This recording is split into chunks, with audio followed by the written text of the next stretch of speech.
Welcome to the cityCURRENT Show. I'm your host, Jeremy Park. Our mission at cityCURRENT is to power the good, and we do that through positive media, events, and philanthropy. This show features interviews with a mix of business and community leaders who discuss important efforts, trends, lessons learned, and ways to get involved so we can learn more about our community and work together to make a difference. Now, on to the show. We're honored to be with our next guest, Dan Ryan. He's the CEO and president of Ryan Partners. How are you doing, Dan? Great, Jeremy. How are you today? Doing very well. So we get to dive into talent acquisition and development. We get to dive into leadership, and so all sorts of great topics. But let's start. Give us a little context, a little background for Ryan Partners. Ryan Partners is an umbrella organization. There are really three different facets to what we do. The first part of that I started in 2006, almost 16 years ago. We've been doing retained executive search for clients all across the country, predominantly in the architecture, engineering, and construction world. We've done work in some other markets as well. In addition to that, we have a growing Vistage practice where I work with business leaders, predominantly in privately held organizations. And then in working with those business leaders, many times, they don't have a strategy for leaving their firms. So through my work with Navix Consultants, I help business leaders develop an exit strategy.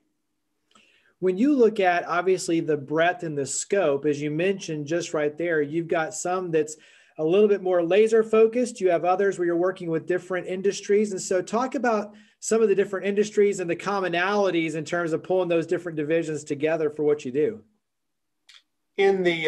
Certainly in the search world, having a specific niche where we work is really advantageous because that's really what we're known for. My work with Vistage allows me to actually focus on bringing business leaders together from non-competing industries. And ironically, even though the industries may be as different as engineering and executive search, a lot of the issues are very similar, especially when it gets into ownership issues, it gets into people issues, or it gets into financial issues. I mean, everybody has to have money and they have to have people to get their work done. Talk about how you're building out your network, how you like to talk about the process, in other words, of working with the companies, trying to find the right fit, what you're looking for the culture fit. What are some of those dynamics?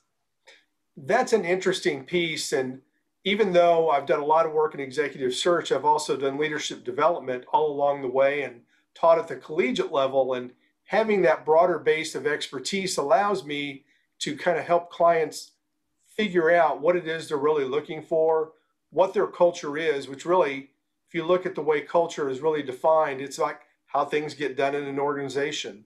And organization A and organization B are very different in how they do that. The more we can know about a company, the more people we can meet within that company, the higher the probability of success when we do a search for them. Give me one tip on the company side. We'll do one on the company side and one for the individual side, but give me one for the company. When you talk about, like you said, kind of looking for the things that they might not even realize that they need to be looking for. So helping them kind of coach and navigate the process so that they can be successful. What's one bit of advice for a company? For a company, one of the things we really strive to do before we actually ever go to market is to really understand what the client's looking for. The client may say, we need X, but it may be X plus 2 or X plus 3. And sorry to throw a little algebra in there. Hopefully nobody will get a headache from that. But the more specific the client can be, that's one thing. And then tip 1A on that is flexibility. Especially now, we're coming out of a pandemic where companies have allowed things to occur in the workplace that they've never allowed before. Many people have worked remote. And this remote working environment for many employees is very attractive. I'm not saying that it's always going to be that way, but the more flexible a client can be in allowing people to maybe work from location A or location B, or even work from home some, the more successful they're going to be.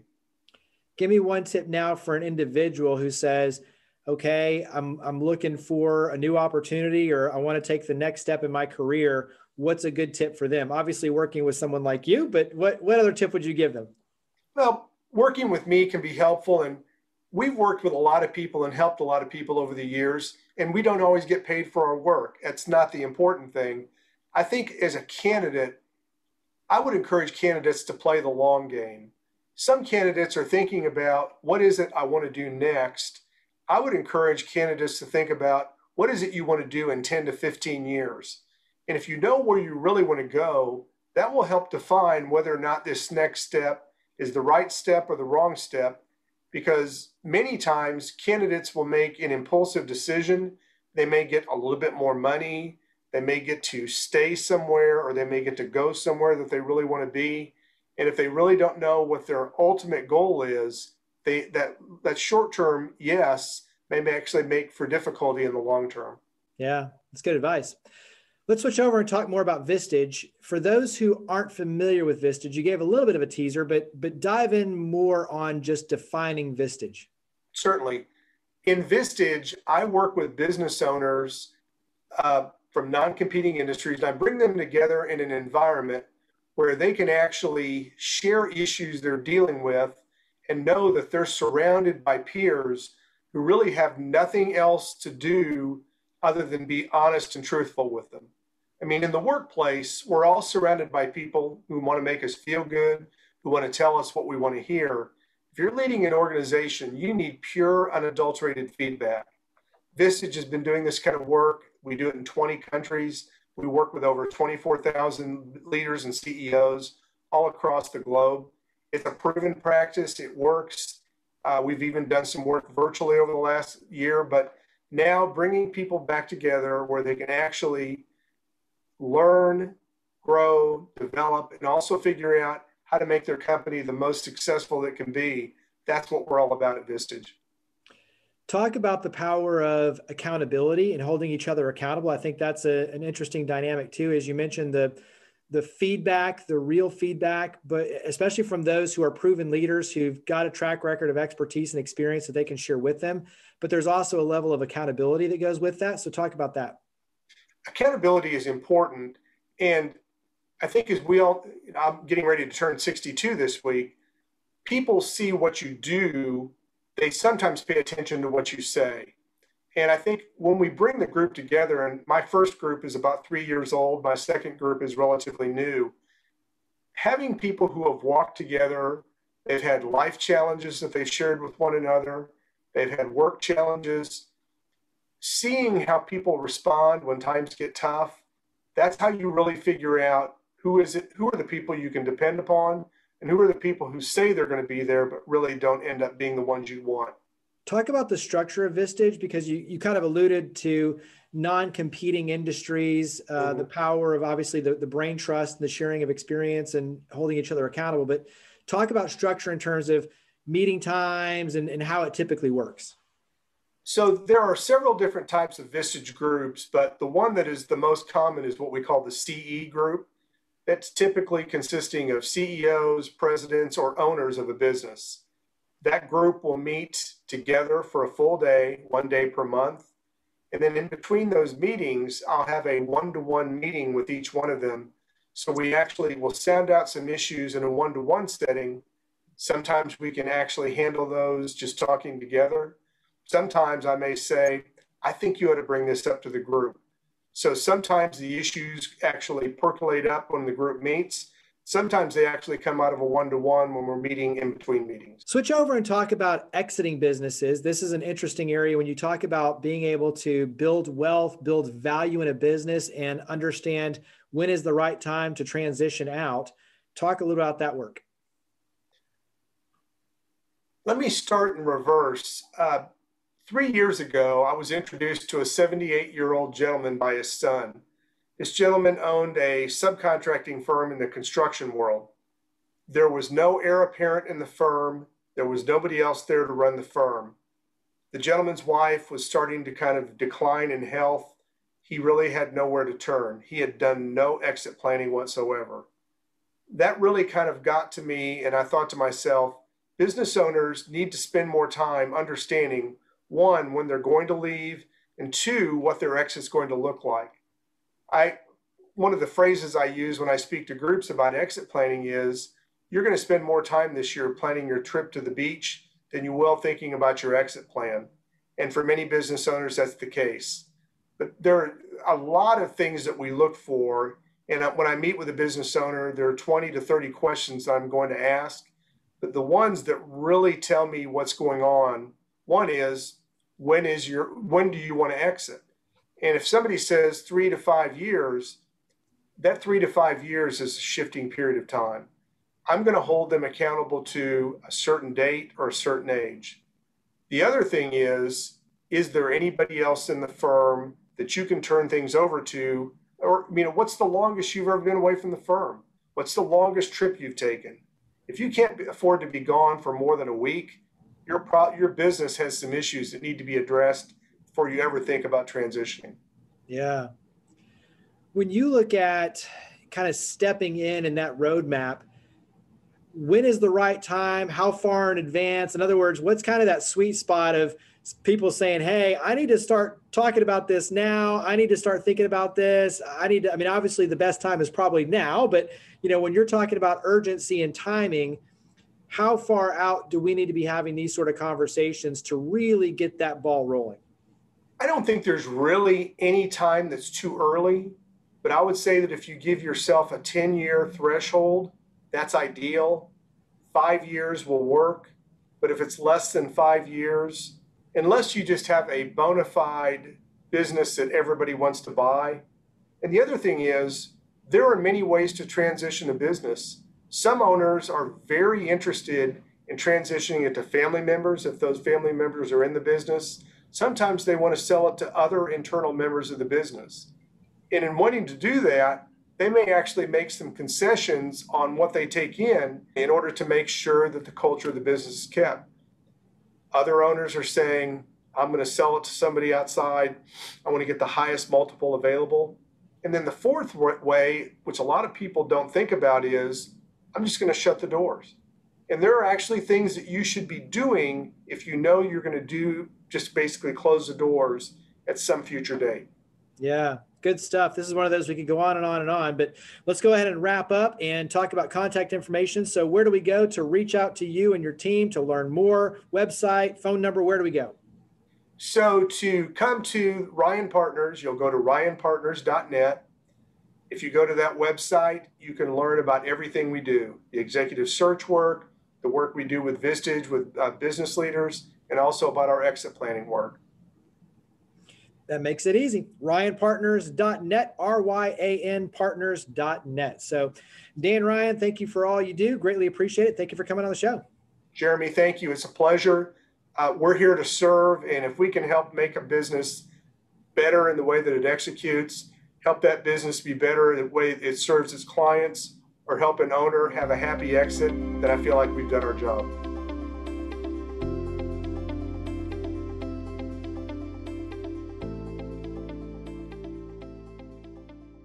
Honored to be with our good friend, our cityCURRENT partner. He's Will Brown. He's the managing partner with the Benefits Group. And Will, how are you doing, buddy?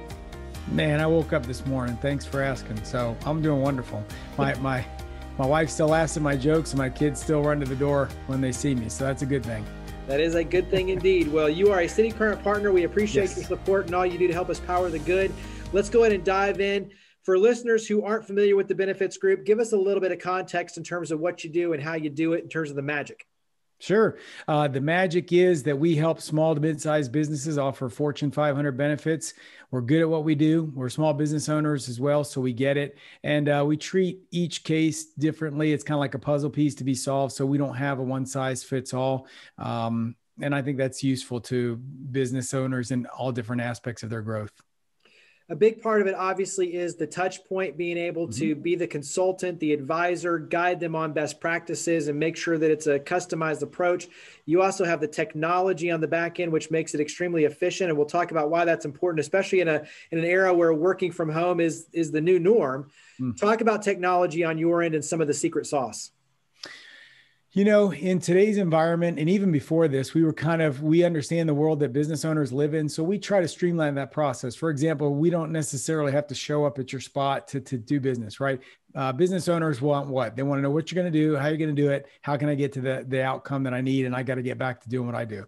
So from the beginning, our intake forms, the way we collect information, all streamlined, all online, very easy forms that guide you through.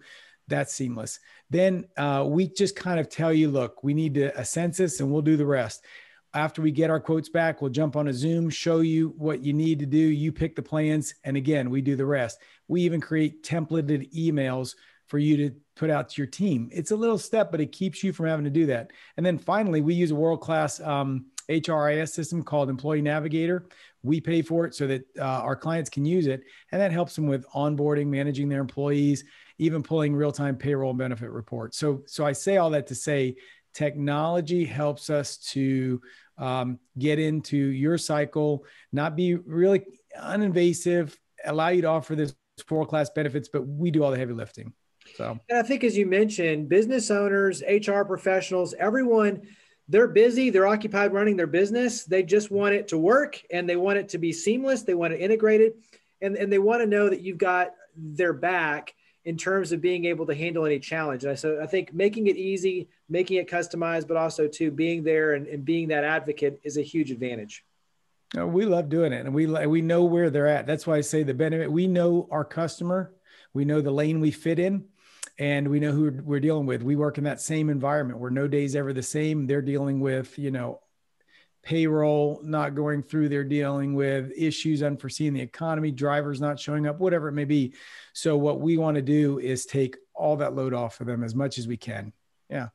So let's go and dive in, because you mentioned really giving small to medium-sized business owners the power of what the larger companies have. And one of those that the larger companies have is the power to kind of be involved in legislation in terms of seeing what's coming through the pipeline, being on the up and up, and being kind of on the front phase of that. Mm-hmm. When you look at the PPP and all of that, the larger companies had an advantage because they could take advantage of those first. And so when you talk about legislation that's kind of on the horizon, some of the trends, what are the major ones that you think small to medium-sized business owners really need to have their eye on? And I'm thinking things like obviously the ARP.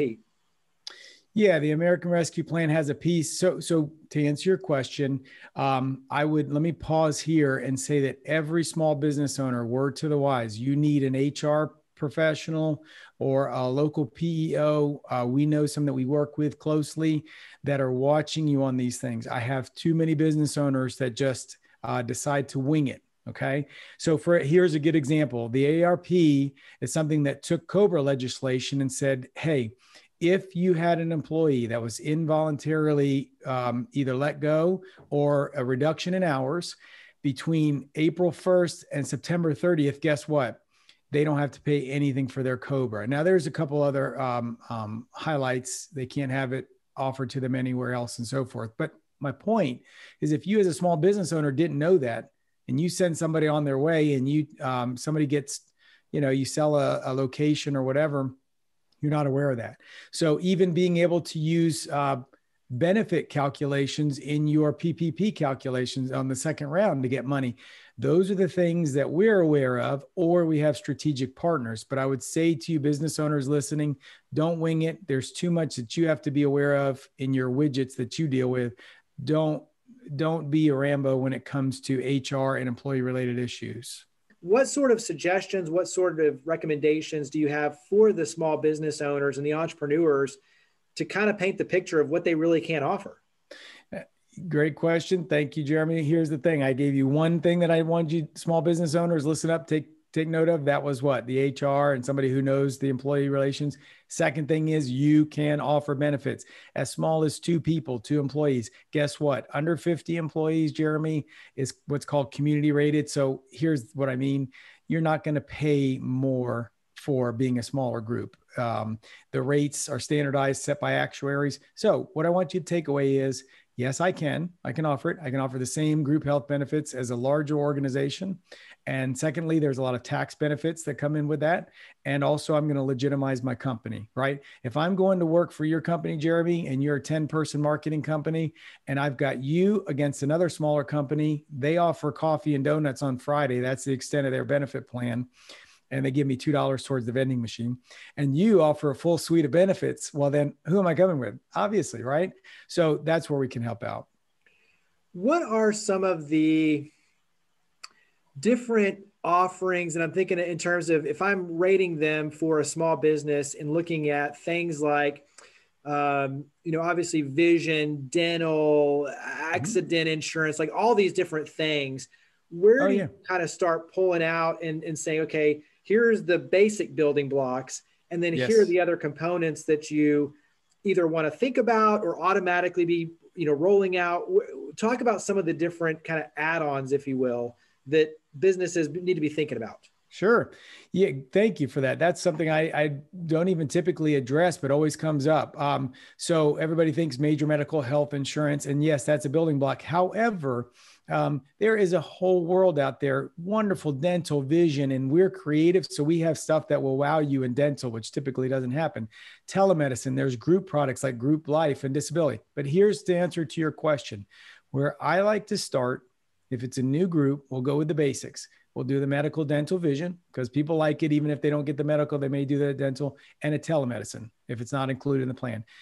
We'll start there. Why? Because we want to keep it simple. And no analysis paralysis. It's enough to digest a new group and get them onboarded. Then in subsequent years, or maybe in a mid-year enrollment, we can offer the supplementals, the disabilities.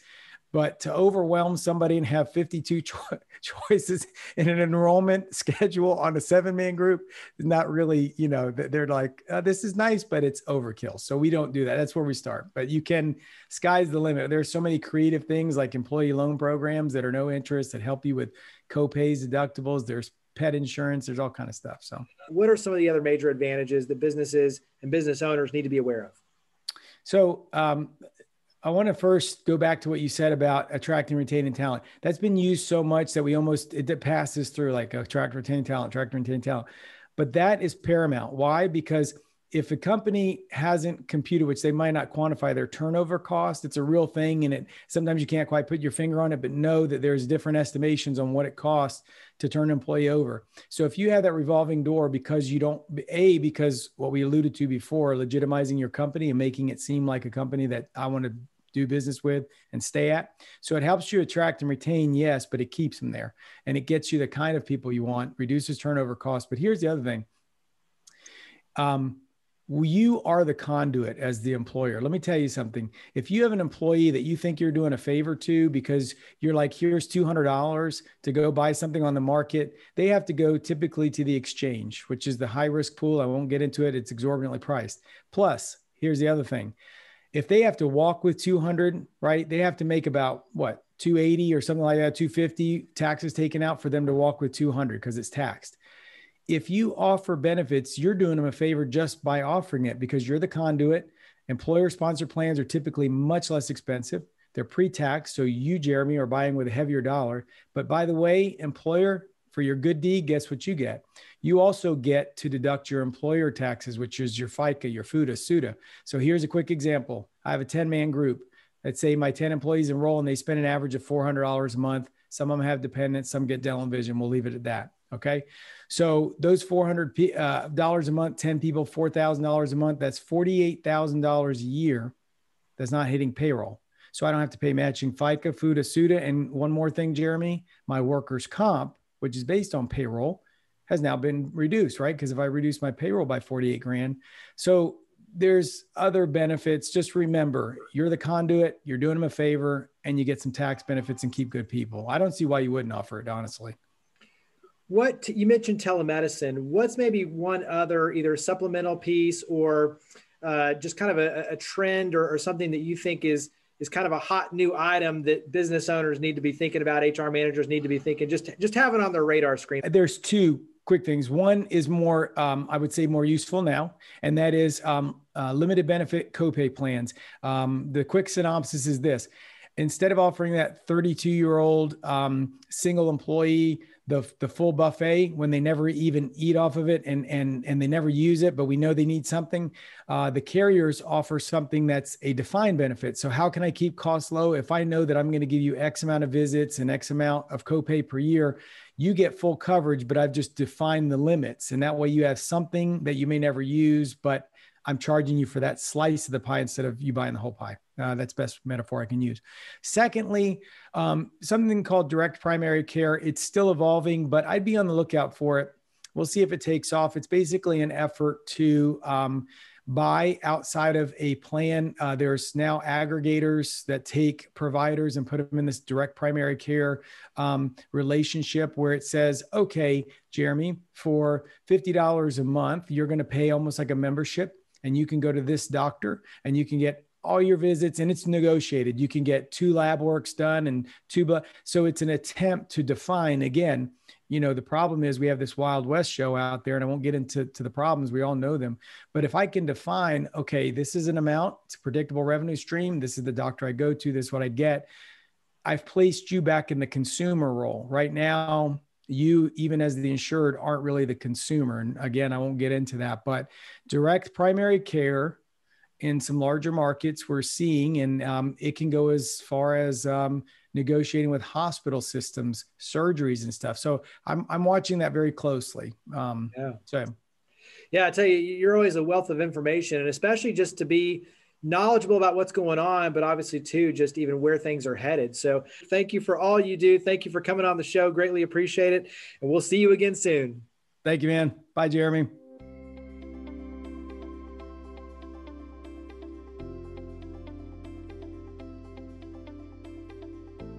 Thank you for watching the cityCURRENT Show, which is produced by cityCURRENT with funding provided by Lipscomb & Pitts Insurance, a Higginbotham company.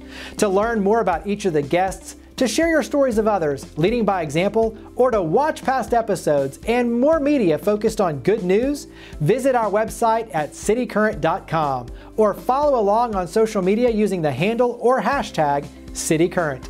We look forward to seeing you again soon, and thank you for all you do to power the good.